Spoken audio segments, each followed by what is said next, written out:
Assalamualaikum. Hello everyone. Welcome to my channel. இன்னைக்கு bread egg puffs recipe எப்படி செய்யலாம்னு பார்க்கலாம்.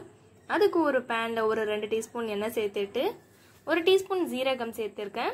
அது கூடவே சின்ன சின்னதா கட் பண்ண வெங்காயமும் சேர்த்துட்டு நல்லா வதக்கிக்கலாம். அதுக்கு அப்புறமா 1 டீஸ்பூன் ginger garlic paste-ம் சேர்த்து நல்லா வதக்கிக்கிறேன். இது கூட சின்ன சின்னதா கட் பண்ண capsicum சின்ன சின்னதா கட் பண்ண தக்காளி இதையும் சேர்த்து நல்லா வதக்கிக்கிறேன். இது கூட ஒரு பச்சை மிளகாவை இது மாதிரி கட் பண்ணி வச்சிருக்கேன் அதையும் சேர்த்துறேன். அதுக்கு அப்புறமா இதுக்கு தேவையான மசாலாஸ் ஆட் பண்ணிக்கிறேன். 1/2 டீஸ்பூன் மிளகாய் தூள், 1/2 டீஸ்பூன் மல்லித்தூள், 1/4 டீஸ்பூன் மிளகாய் தூள், 1/4 டீஸ்பூன் கரம் மசாலா, ஒரு 1/2 டீஸ்பூன் உப்பு சேர்த்துட்டு நல்லா கலந்துக்கிறேன்.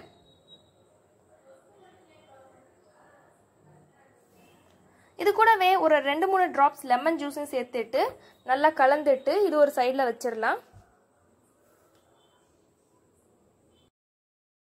அதுக்கு அப்புறமா நான் இன்னைக்கு ஒரு 6 பிரெட் ஸ்லைசஸ் எடுத்திருக்கேன். இதுல 3 எக் பஃப்ஸ் செய்யலாம். அந்த பிரெட்டோட ஓரங்கள்லாம் இது மாதிரி கட் பண்ணி எடுத்துடுறேன்.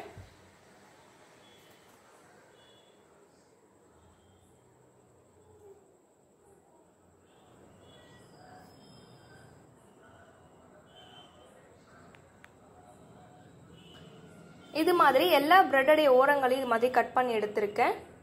அதுக்கு அப்புறமா ஒரு பீஸ் பிரெட் எடுத்து நம்ம செஞ்சு வச்சிருக்கிற இந்த மசாலாவை இதில் ஸ்டஃப் பண்ணிக்கலாம்.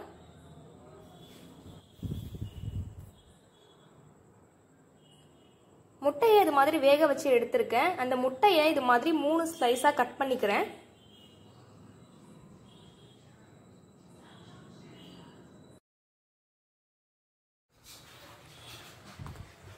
அதுக்கப்புறமா நம்ம வச்சிருக்கிற இந்த மசாலா மேல இந்த முட்டையை வச்சிடலாம். அதுக்கப்புறமா ஒரு பவுல்ல ஒரு 3 டீஸ்பூன் மைதா மாவு சேர்த்திருக்கேன்.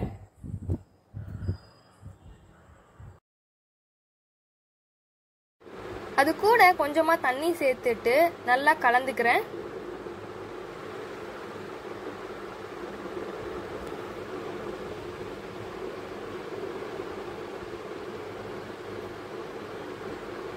இந்த கன்சிஸ்டன்சில இருக்கணும் அந்த மாவு. அதுக்கப்புறமா நம்ம செஞ்சு வச்சிருக்கிற இந்த பிரெட் மேல 4 ஓரங்களையும் இது மாதிரி அப்ளை பண்ணிக்கலாம்.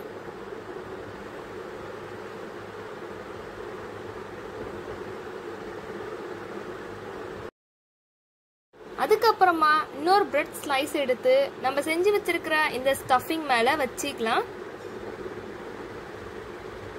வச்சு இது மாதிரி சீல் பண்ணிடணும். இது மாதிரி எல்லா பிரெட்டையும் ப்ரிப்பேர் பண்ணி எடுத்திருக்கேன். அதுக்கப்புறமா நம்ம கலக்கி வச்சிருக்கிற இந்த மைதா மாவு பேஸ்ட்ல டிப் பண்ணிடலாம். டிப் பண்ணிட்டு இந்த பிரெட் கிரம்ஸ்ல போட்டு நல்லா கோட் பண்ணி எடுத்திருக்கேன்.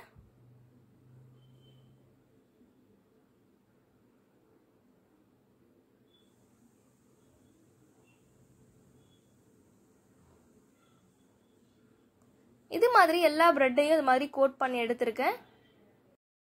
அதுக்கப்புறமா ஒரு பேன்ல எண்ணெய் சேர்த்துட்டு நம்ம செஞ்சு வச்சிருக்கிற இந்த பிரெட் ஸ்லைசஸை இது மாதிரி அதில் வச்சிடலாம்.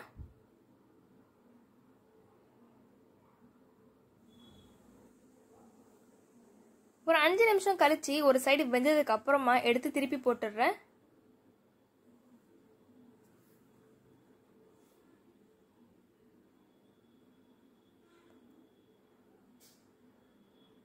ரெண்டு சைடு வெந்ததுக்கு அப்புறமா எடுத்து ஒரு பிளேட்ல மாத்திக்கிறேன்.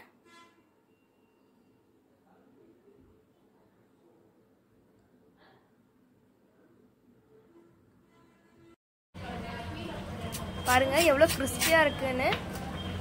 கண்டிப்பா இந்த ரெசிபி நீங்க ட்ரை பண்ணி பாருங்க.